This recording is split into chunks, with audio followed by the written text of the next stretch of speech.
"Security, get this guy away from our table." The words didn't just land. They sliced through the low hum of the rooftop party like a glass shattering in slow motion. Conversations paused mid-sentence, champagne flutes hovered mid-air, and every head within 20 feet turned at once. Ethan Whitmore stood there in a tailored navy suit, one hand resting casually on the back of a velvet chair, the other gesturing toward the man seated in it like he was pointing out a stain that didn't belong. Claire Whitmore, poised beside him in a silver cocktail dress, didn't raise her voice, but her expression said everything. Tight smile, narrowed eyes, the quiet confidence of someone used to being obeyed without question. And in that chair, unmoved, sat Darius Coleman. No designer logos, no entourage, just a perfectly fitted black suit, a simple watch, and a stillness that didn't match the tension rising around him. He didn't look up right away, didn't rush, didn't react. He simply adjusted his cuff as if the moment belonged to him, not them. Ethan let out a short laugh, the kind meant for an audience. "You must be confused," he added, louder now, making sure the nearby investors and founders could hear. "This section is reserved." A few people chuckled softly, unsure whether they were witnessing a mistake or a performance. Claire leaned in slightly, her voice cool and measured. "There's a general area by the bar," she said. "You'll be more comfortable there." The implication hung heavier than the words themselves. More comfortable. Somewhere else. Somewhere not here. A server passing by slowed just enough to glance at Darius, then quickly looked away. No one stepped in. Not yet. The skyline stretched behind them, Los Angeles glowing in gold and glass, the kind of backdrop meant for deals, introductions, quiet power moves. This wasn't just a party. It was where futures were shaped over small talk and expensive wine. And right now, the room was watching to see how this man would respond. Darius finally lifted his gaze. Not rushed, not defensive, just deliberate. His eyes moved from Ethan to Claire, then briefly across the faces gathering around them. People measuring, judging, waiting. He took a slow breath, the kind that steadies everything before a storm you don't announce. "Interesting," he said quietly, his voice calm enough that it forced people to lean in to hear it. Ethan's smile tightened. "What's interesting," he shot back, "is that you're still sitting there." A ripple of tension spread outward. Someone near the edge of the group whispered, "Is he supposed to be here?" Another voice answered under their breath, "Doesn't look like it." Claire crossed her arms now, no longer pretending patience. "We don't want to make this awkward," she said, though everything about her tone did exactly that. "Just move." But Darius didn't move. Not an inch. The chair didn't scrape. The air didn't shift. It was as if he had anchored himself to that exact spot, not out of stubbornness, but certainty. And that certainty, it started to unsettle the room more than any argument would have. Because this wasn't the posture of someone who had wandered into the wrong place. This was the posture of someone who knew exactly where he was, and exactly what would happen next. The silence did not break all at once. It shifted in layers, like pressure building beneath the surface of something no one in the room fully understood yet. Darius remained seated, his posture unchanged, his hands resting lightly on the arms of the chair, as if the entire moment had already been accounted for long before Ethan ever spoke. Around them, the music continued, soft jazz drifting through hidden speakers, but it no longer reached anyone standing close enough to feel the tension. Claire let out a small exhale, the kind that signaled impatience rather than discomfort. "This is not complicated," she said, her voice lower now, but sharper, more controlled. "You are in a reserved section. We are asking you to move." Darius tilted his head slightly, not in defiance, but in quiet observation, like he was studying something that had already revealed more than it intended to. "Reserved," he repeated, his tone even, almost reflective, as if testing the word rather than challenging it. Ethan stepped closer, closing the gap just enough to assert presence without crossing into anything that would draw the wrong kind of attention. "Yes," he said, "reserved. For people involved in tonight's deal." There was emphasis on that last word, subtle but deliberate. Deal. The reason everyone important was here. The reason invitations had been carefully curated, names vetted, access controlled. Darius nodded once, slow, acknowledging the word like it carried weight.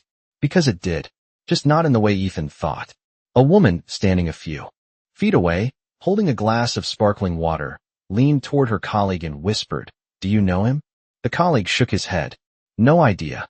Another voice joined, quieter, uncertain. "He does not seem lost." That observation lingered longer than the others. Because Darius did not look like someone searching for direction. He looked like someone waiting for timing. Near the edge of the gathering, a young event coordinator named Melissa Grant glanced down at the digital guest list on her tablet. Her fingers hesitated for a fraction of a second as she scrolled, eyes narrowing just slightly. She had seen a name earlier. Something about this felt familiar. But before she could speak, Claire's voice cut through again. "We really do not want to escalate this," she said, though her posture had already done exactly that. "There are other guests arriving, and this table is not available." Darius finally leaned back into the chair, a subtle shift, but one that changed the entire energy of the moment. Not retreat. Not compliance. Control. "I understand," he said calmly. "You are protecting something you believe belongs to you." The phrasing landed differently than anything said so far. Not confrontational. Not defensive. Just precise. Ethan's jaw tightened slightly. "It does belong to us," he replied. "At least, the part that matters." A faint murmur moved through the crowd again, but this time it was not amusement. It was curiosity, because something about the way Darius spoke did not match the role they had assigned to him. Melissa looked back at her tablet, scrolling faster now, her expression shifting from uncertainty to something closer to realization. Her lips parted slightly, but she did not interrupt. Not yet, because whatever was unfolding at that table, it was no longer just about a chair.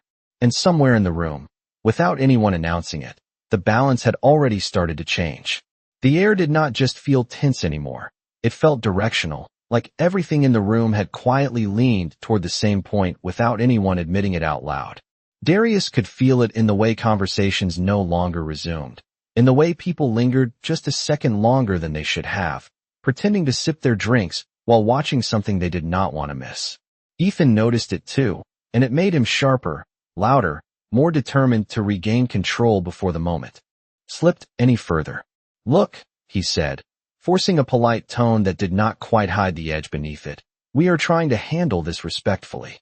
He gestured lightly toward the rest of the section, where empty seats and neatly arranged place settings reflected exclusivity more than necessity. "This area is not open access." Claire stepped in again, her voice calm but firm, each word placed carefully like it had been rehearsed in rooms where people did not question her authority. "There is a process for being here," she added. "You do not just sit down and claim space because you feel like it." The phrasing landed harder than she intended, and a few people in the crowd shifted uncomfortably, recognizing something in it that went beyond logistics. Darius let the words settle. He did not interrupt. He did not react immediately. Instead, he glanced briefly at the skyline again, the city stretching out in quiet confidence beneath the rooftop, and for a moment, his mind moved somewhere else entirely. He was 26, standing outside a private networking event in downtown Chicago, invitation in hand, suit pressed, credentials earned. The man at the door had barely looked at the paper before shaking his head. "This event is not for you," he had said, not checking the list, not asking a question, just deciding. Darius had stood there for a second longer than necessary, not because he was unsure, but because he understood something in that moment that would follow him for years. It was never about the invitation. It was about who they believed belonged before they ever verified the truth. The memory passed as quickly as it came, leaving behind the same calm clarity it always did. Back in the present, Darius leaned forward slightly, his voice low but steady enough to pull attention back toward him without force. "You are right," he said. "There is a process." Ethan nodded immediately, seizing the agreement like it validated everything he had said. "Exactly," he replied. "So let us follow it." But Darius did not stop there. "The question," he continued, "is whether you are following it or replacing it." That line landed differently. Not loud, not aggressive, but precise enough that it made people think before reacting. Claire's expression tightened for the first time, just slightly, as if the ground beneath her certainty had shifted by half an inch. "What is that supposed to mean?" she asked. Before Darius could answer, Melissa stepped closer, still holding her tablet, her voice hesitant but no longer silent. "I think," she began, then paused as every eye turned toward her.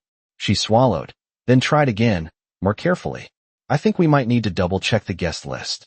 Ethan glanced at her, irritation flashing quickly across his face. We already know who is supposed to be here, he said dismissively. But Melissa did not step back this time. She looked down at the screen again, then back up at Darius, her expression now unmistakably different. Not confusion, recognition. And in that subtle shift, before a single name was spoken, the room felt it. Something had just moved from assumption to reality, and not everyone was ready for what that meant. Melissa did not move away this time, and that alone changed the rhythm of the room. Her fingers tightened slightly around the tablet, not out of fear, but because she understood the weight of what she was about to say. There is a name on the list, she said carefully, her voice steady but quieter than before, forcing those closest to lean in. And it matches. Ethan exhaled sharply, a short sound of disbelief more than patience. Then read it, he said, gesturing with a flick of his hand as if the answer would settle everything instantly. Claire crossed her arms, her posture sharpening again, regaining that familiar sense of control she was used to. Yes, she added, let us clear this up.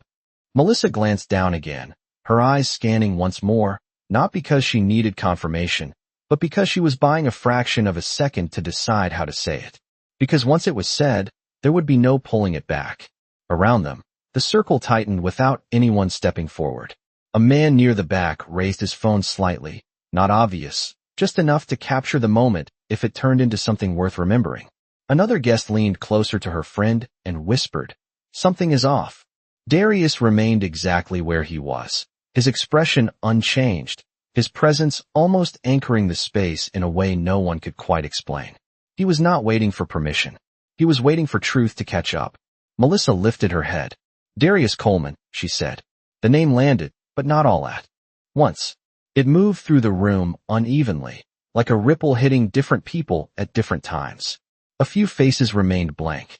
Others shifted, recognition flickering slowly. Ethan blinked once, then frowned slightly, as if the name sounded familiar but not in a way that connected yet. "That does not mean anything," he said quickly, dismissing it before it could take root. "Names get mixed up all the time." Claire nodded in agreement, her voice returning to that smooth confidence. "Exactly. A name on a list does not grant access to a private table." But Melissa did not lower the tablet. She held it up just slightly, enough for the nearest people to see the line highlighted on the screen. "It is not just the name," she said. "It is the designation." That word shifted the tone again. Designation. It implied hierarchy, priority, importance. Ethan's jaw tightened. "What designation?" he asked, this time without the casual tone. Melissa hesitated for only a second. Then she answered, "Primary investor access." The words did not echo, but they might as well have. For a brief moment, no one spoke. The music seemed farther away now, like it belonged to a different space entirely. Claire's expression froze, not completely, but enough to break the seamless confidence she had carried until now. "That does not make sense," she said, more to herself than anyone else. Ethan shook his head, stepping back half a pace as if distance might help him process it differently. "No," he said, "that is not possible." But no one in the room rushed to agree with him, because something had already shifted, not in volume, not in movement, but in certainty. The assumptions that had filled the space minutes ago were no longer holding. And in the center of it all, Darius finally looked directly at Ethan again, his voice calm, measured, and unmistakably clear.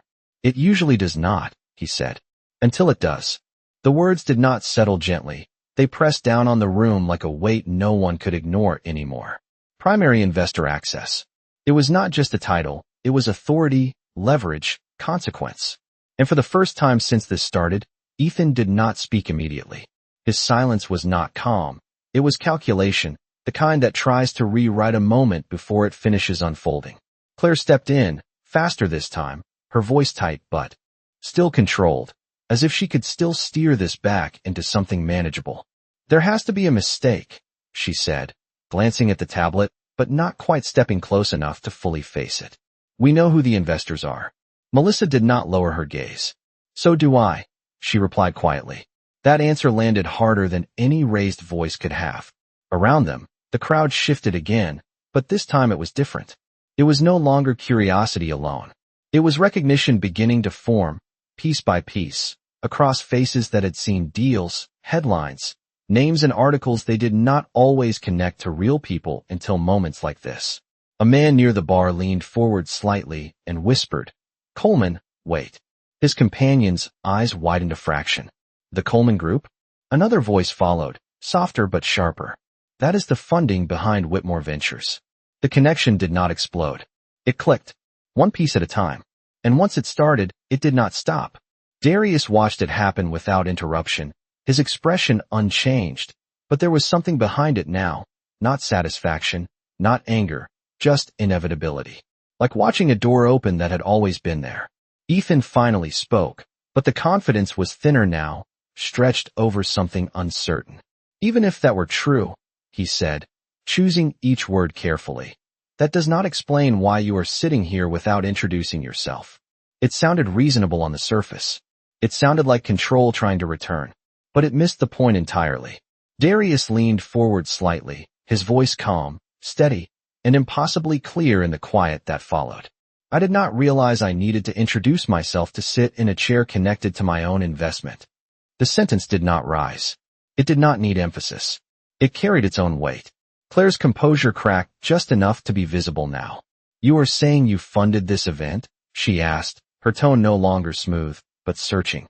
Darius met her gaze without hesitation. "I am saying," he replied, "that a significant part of what you are celebrating tonight exists because I chose to believe in it early." The phrasing shifted everything. Believe. Early. It reframed power, not as ownership in the moment, but as vision before anyone else saw it. Melissa lowered the tablet slightly now, not because it mattered less, but because it no longer needed to prove anything. The room had already moved past doubt.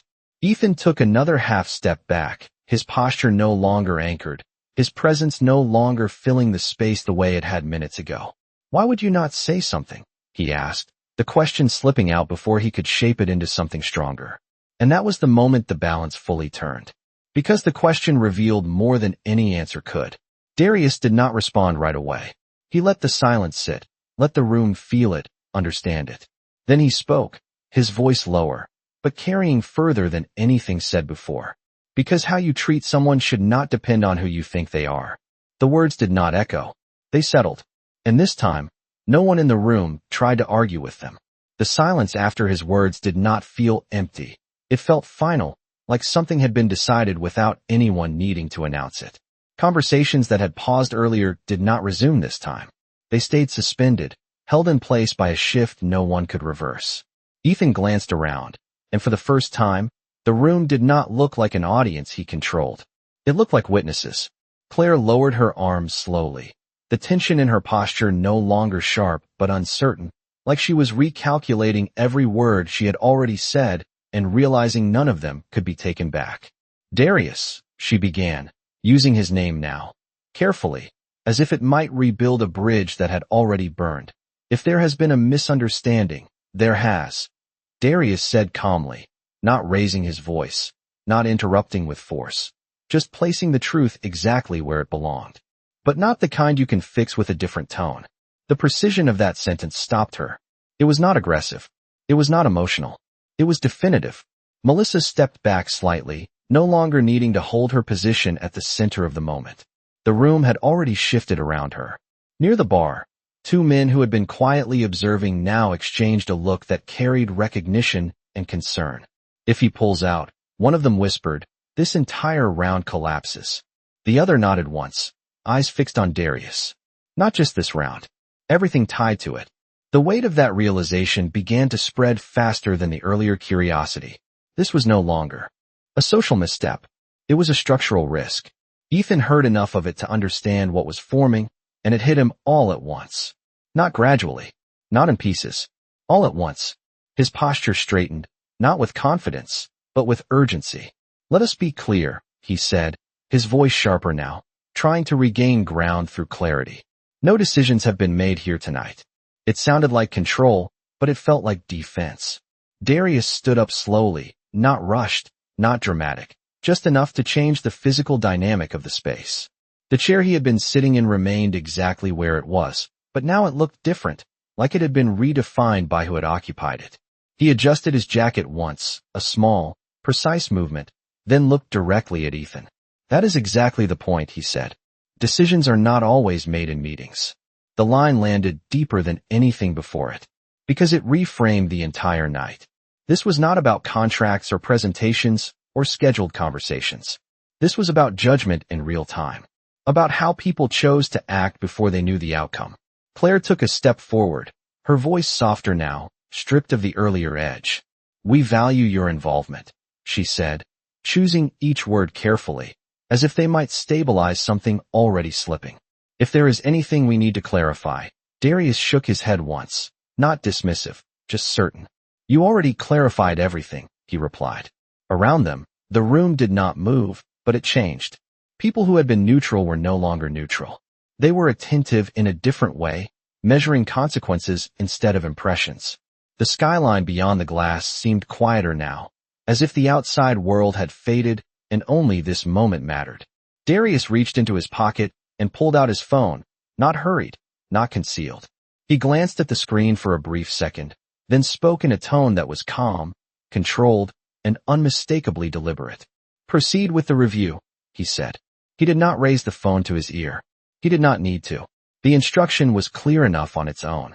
And in that instant, before anyone could ask what review meant, before anyone could stop it or redirect it, the room understood something without being told. Whatever came next was already in motion. No one spoke after that. Not because they did not have something to say, but because the room understood that whatever came next would not be decided by volume or opinion. It would be decided by reality. Ethan's eyes flicked to Darius's phone, then back to his face, searching for hesitation, for uncertainty, for anything that suggested this was a bluff. But there was none. Just that same steady composure that had not shifted since the moment he sat down. "What review?" Ethan asked, his voice tighter now, no longer performing for the room, but asking for himself. Darius did not answer immediately. He let the question sit, let the weight of it settle into the silence already surrounding them. Then he spoke, not louder, not sharper, just clearer. "The kind that happens when alignment is questioned," he said.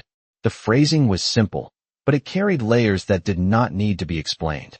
Around them, the crowd began to move again, not away, but closer in attention, leaning into the moment as if something irreversible had just been triggered. Claire took a small step forward, her voice softer now, careful, controlled in a different way than before. "Darius," she said, "we are on the same side here." It was the first time she had framed it that way. Not authority, not correction, alignment. But it came too late. Darius looked at her, not unkind, but unwavering. "That is what tonight was supposed to confirm," he replied. "Not assume." The distinction cut deeper than any accusation, because it pointed to something they had overlooked completely. This was never about access. It was about judgment. Ethan shook his head slightly, as if rejecting the direction this was going, trying to reframe it into something he could still control. "You are overreacting," he said. This was a misunderstanding about seating, nothing more. A few people in the crowd shifted at that, not in agreement, but in recognition of how small the explanation sounded compared to what had just unfolded. Darius let out a slow breath, not frustration, not relief, just clarity settling into place. Then he stepped slightly to the side, turning just enough so that he was no longer facing only Ethan and Claire, but the entire group gathered around them. His voice did not rise, but it carried further now, reaching beyond the immediate circle. "A misunderstanding," he repeated, "is when facts are unclear." He paused for half a second, not long, but enough. This was not unclear. The words landed, and this time they did not ripple. They held, because everyone in the room had seen it. No one needed to be convinced. Darius continued, his tone steady, controlled, and unmistakably final. "You did not ask who I was. You decided who I could not be." The sentence shifted everything into focus. It was no longer about him. It was about them. About the assumption that came before the question. About the judgment that came before the verification. Claire's composure faltered again, just for a second, as if the weight of that realization had finally reached her. Ethan opened his mouth to respond, but nothing came out. Because there was no argument left that did not sound like denial. Darius let the silence settle one last time, then delivered the line that anchored the entire moment. "You removed me from a seat," he said, "before realizing you were removing the person who made this room possible." The words did not echo, but they stayed, suspended in the air like a truth no one could step around. And in that instant, the power in the room did not shift. It revealed itself. The shift was immediate, but it did not explode.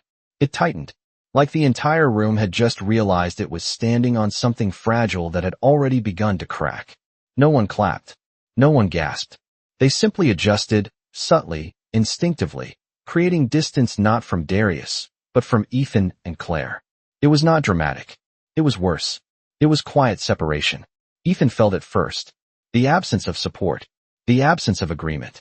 The absence of the unspoken validation he had relied on just minutes ago. He glanced around again, but this time, no one met his eyes with confidence. They looked at him the way people look at a risk they do not want to be tied to. Claire noticed it too. Her shoulders lowered slightly, not in defeat, but in realization. The room was no longer theirs to command. It never had been. Near the bar, phones were no longer discreet. A few screens were fully raised now, not aggressively, but deliberately, capturing what had just unfolded. Not for entertainment. For record. Because moments like this had consequences beyond the night itself. Melissa stepped aside completely, no longer part of the conflict, only a witness to its outcome. The tablet in her hands dimmed, the information it carried already spoken into reality. A man in a charcoal suit approached from the far side of the rooftop, moving quickly but carefully, his expression composed but urgent. It was Daniel Reeves, the event director. He had been managing the flow of investors and founders all evening, but now his attention was locked on one thing only. "Mr. Coleman," he said as he reached the group, his tone respectful, direct, and unmistakably different from everything that had come before. "I was not aware you had arrived." The sentence alone confirmed what no one could deny anymore. Darius turned slightly toward him, acknowledging his presence with a small nod. "I have been here," he replied.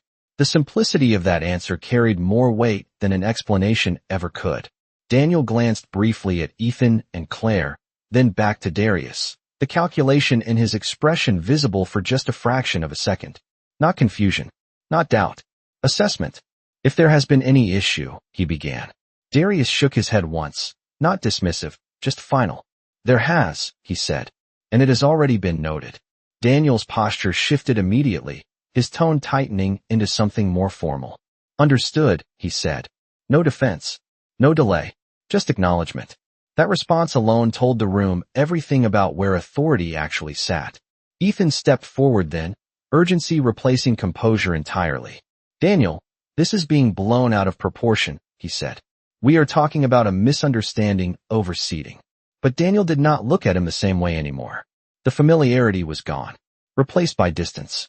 Professional, measured distance. "We are not discussing seating anymore," Daniel replied. The sentence was quiet, but it cut through everything. Claire's voice followed, softer now, almost careful. "We can resolve this," she said. "There is no need to escalate." But the word escalate no longer meant what she thought it did. Because escalation had already happened. Not in volume. In consequence. Darius looked around the room one more time, taking in the faces, the silence, the shift that had fully taken hold. Then he spoke, his voice calm, controlled, and unmistakably decisive. "This is not escalation," he said. "This is alignment correcting itself." The phrasing settled into the space like a final adjustment. Something misaligned being brought back into place. And in that moment, without anyone announcing it, the outcome was no longer uncertain. It was already unfolding. No one moved to stop what came next because by now, everyone understood that nothing in this moment could be undone by words alone. The music slowly returned to the edges of the room, but it felt distant, like it no longer belonged to the same night. Conversations did not restart the way they had before. They resumed carefully, in fragments, shaped by what had just happened rather than ignoring it. Daniel Reeves stepped slightly to the side, already speaking in a low voice into his earpiece, his tone controlled, efficient, and unmistakably aligned with a new priority. Across the rooftop, a few phones lit up at once, subtle notifications flashing across screens. Emails. Messages. Internal alerts moving faster than any conversation in the room could keep up with. Ethan's phone buzzed once in his hand. Then again. He glanced down, his expression tightening as he read. Claire's followed seconds later, her eyes scanning quickly, then stopping, her posture shifting in a way that no longer tried to hide what was happening. The information was not loud. It did not need to be. It was precise. A review initiated. Funding status under evaluation. Access pending reassessment. The kind of language that did not argue. It executed. Ethan looked up, his voice lower now, stripped of the confidence that had filled it earlier. "You are actually doing this," he said, not as a challenge, but as a realization arriving too late.